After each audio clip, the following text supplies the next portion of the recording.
안녕하세요. 여러분의 건강친구 실버프렌즈톡입니다. 오늘은 정말 중요한 이야기를 가지고 왔어요. 혹시 이런 경험 있으신가요? 갑자기 눈이 흐려지거나 말이 어눌해지거나 팔이나 다리에 힘이 빠졌다가 몇 분 지나서 다시 괜찮아진 적 말이에요. 그냥 순간적으로 혈압이 떨어진 거겠지 하고 넘어가신 분들 많을 거예요. 하지만 이런 증상이 바로 일과성 허혈발작, 의학적으로는 TIA라고 불리는 정말 중요한 신호일 수 있거든요. 오늘은 이 일과성 허혈발작이 무엇인지, 왜 절대 무시하면 안 되는지, 그리고 어떻게 대처해야 하는지 차근차근 말씀드릴게요. 자, 먼저 일과성 허혈발작이 뭔지부터 알아볼까요? 쉽게 말해서요, 우리 뇌로 가는 혈관이 순간적으로 막혔다가 금세 다시 뚫리는 현상이에요. 마치 수도꼭지를 잠깐 틀어 막았다가 다시 트는 것과 비슷하다고 보시면 돼요. 뇌졸중의 작은 경고등이라고 할 수 있는데요. 뇌졸중은 혈관이 아예 막혀서 뇌세포가 죽는 상태라면, 일과성 허혈발작은 잠깐 막혔다가 살아난 상태예요. 그래서 증상이 금방 사라지는 거죠. 하지만 여기서 중요한 건 절대 방심하면 안 된다는 거예요. 의학적으로는 ICD-10 질병 분류 코드 G45로 분류되고요. 뇌경색이나 뇌출혈과는 엄연히 다른 질병이에요. 하지만 위험도는 결코 낮지 않습니다. 통계를 보면 정말 놀라운데요. 일과성 허혈발작을 경험한 사람 중에서 10에서 20%가 3개월 이내에 뇌졸중으로 진행한다고 해요. 특히 첫 일주일이 가장 위험하다고 하니까 정말 한순간도 놓치면 안 되는 거죠. 제가 이런 환자분들을 많이 봤는데요. 잠깐 괜찮아졌으니까 괜찮다 하고 생각하시는 분들이 정말 많아요. 하지만 이건 마치 화재 경보기가 울렸는데 불은 안 났으니까 괜찮다 하고 무시하는 것과 같아요. 그럼 도대체 왜 이런 일이 생기는 걸까요? 원인을 알아보죠. 첫 번째로 가장 흔한 원인이 동맥경화예요. 나이가 들면서 혈관벽이 두꺼워지고 마치 수도관에 녹이 스는 것처럼 기름때 같은 찌꺼기가 쌓여요. 그러면 혈관이 좁아지죠. 이때 작은 혈전, 피떡 같은 게 떨어져 나가서 뇌혈관을 순간 막았다가 다시 흘러가면 TIA가 생기는 거예요. 두 번째는 심장에서 생긴 혈전이에요. 심방세동 같은 부정맥이 있으면 심장 안에 혈액이 고여서 피떡이 생겨요. 이게 뇌혈관으로 흘러가서 일시적으로 막는 거죠. 세 번째는 우리가 잘 아는 생활습관병들이에요. 혈압, 당뇨, 고지혈증. 이런 질환들이 오래되면 혈관이 약해지고 쉽게 막힐 수 있어요.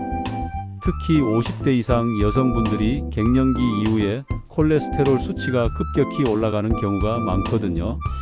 에스트로겐 호르몬이 줄어들면서 나쁜 콜레스테롤을 조절하는 능력이 떨어지기 때문이에요. 이런 것들이 복합적으로 작용해서 일과성 허혈발작이 생기는 거예요. 그럼 증상은 어떻게 나타날까요? 가장 중요한 특징은 몇 분에서 길어야 한두 시간 안에 사라진다는 거예요. 첫 번째, 갑자기 말이 어눌해지는 거예요. 말을 하려고 하는데 단어가 안 나오거나 발음이 똑바로 안 되는 경우죠. 가족들이요? 말이 이상하네? 하고 느낄 정도예요. 두 번째는 한쪽 얼굴, 팔, 다리에 힘이 빠지는 경우예요. 보통 오른쪽이나 왼쪽 한쪽으로만 나타나요. 얼굴이 삐뚤어지거나 팔을 들어 올리기 어렵거나 다리에 힘이 없어서 걷기 힘든 거죠. 세 번째는 시야 문제예요. 갑자기 시야가 흐려지거나 한쪽 눈이 안 보이는 경우가 있어요. 커튼을 친 것처럼 안 보였다고 표현하시는 분들이 많아요. 네 번째는 심한 어지럼증이에요. 이유 없이 심하게 어지럽거나 균형을 잃어서 쓰러질 것 같은 느낌이 들어요. 이런 증상들이 잠깐 나타났다가 괜찮아지면 많은 분들이 그냥 피곤해서 그런가 보다 하고 넘어가시는데요. 절대 그러시면 안 됩니다. 실제로 제가 만난 환자분 중에 이런 분이 계셨어요. 70대 할머니셨는데 말이 어눌해지고 오른쪽 팔에 힘이 빠졌다가 30분 후에 괜찮아지셨대요. 그런데 괜찮아졌으니까 병원 갈 필요 없다 하시면서 일주일을 버티셨어요. 그러다가 결국 뇌졸중이 와서 응급실에 실려오셨거든요. 이게 바로 일과성 허혈발작의 무서운 점이에요. 증상이 사라져서 괜찮은 것 같지만 사실은 큰 병이 오기 전에 미리 알려주는 신호인 거예요. 그럼 이런 증상이 나타나면 어떻게 대처해야 할까요? 첫 번째, 가장 중요한 건 무조건 응급실로 가야 한다는 거예요. 괜찮아졌으니까 됐다는 생각은 절대 금물입니다. 119를 부르거나 가족분이 즉시 병원으로 모셔다 드려야 해요. 응급실에서는 MRI나 CT, 경동맥 초음파 같은 검사를 통해서 혈관 상태를 자세히 확인해요. 어디가 막혔는지, 얼마나 좁아졌는지를 파악하는 거죠. 두 번째는 약물 치료입니다. 항열소 판제, 여러분이 잘 아시는 아스피린 같은 약이나 항응고제를 써서 혈전이 다시 생기는 걸 막아내요. 그리고 혈압약, 혈당약, 콜레스테롤 약으로 근본 원인을 조절하는 거죠. 세 번째는 생활습관 개선이에요. 이게 정말 중요한데요. 금연은 기본이고요.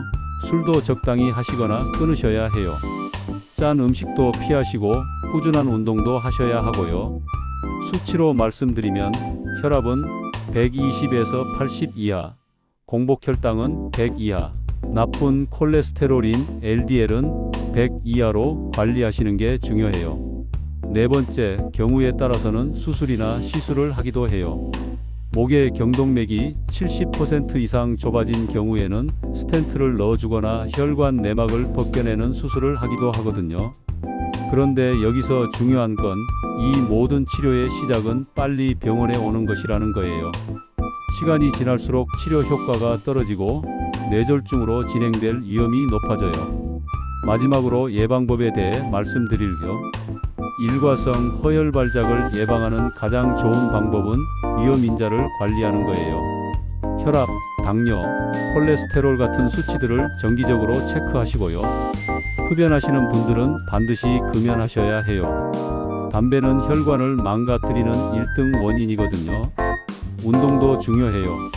하루 30분 정도 빠르게 걷기만 해도 혈액순환이 좋아지고 혈관 건강에 도움이 돼요. 음식도 신경 쓰셔야 하고요. 짠 음식, 기름진 음식은 줄이시고 신선한 채소와 생선을 많이 드세요. 그리고 정기검진을 받으시는 것도 중요해요.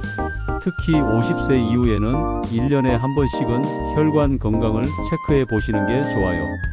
스트레스 관리도 빼놓을 수 없어요. 만성적인 스트레스는 혈압을 올리고 혈관에 염증을 일으켜서 혈전이 생기기 쉽게 만들거든요. 정리하자면 일과성 허혈발작은 잠깐 나타났다가 사라지는 가벼운 증상이 절대 아니에요. 뇌졸중의 마지막 경고 신호라고 생각하셔야 해요. 갑작스럽게 말이 어눌해지거나 한쪽 몸에 힘이 빠지거나 시야가 흐려지는 증상이 나타나면 즉시 병원에 가셔야 해요. 괜찮아졌으니까 됐다는 생각은 정말 위험해요. 그 순간을 놓치지 않고 적절한 치료를 받는 것이 여러분의 소중한 생명을 지키는 가장 확실한 방법입니다. 건강한 생활 습관을 유지하시면서 정기적으로 건강검진도 받으시고요. 무엇보다 이상 증상이 나타나면 주저하지 마시고 바로 병원에 가시기 바래요. 여러분의 건강이 곧 가족의 행복이니까요. 오늘 영상이 도움이 되셨다면 구독과 좋아요, 알림 설정 꼭 부탁드립니다. 여러분의 건강을 지켜드리는 실버 프렌즈 톡이었습니다. 다음 시간에도 유익한 건강 정보로 찾아뵐게요. 건강하세요.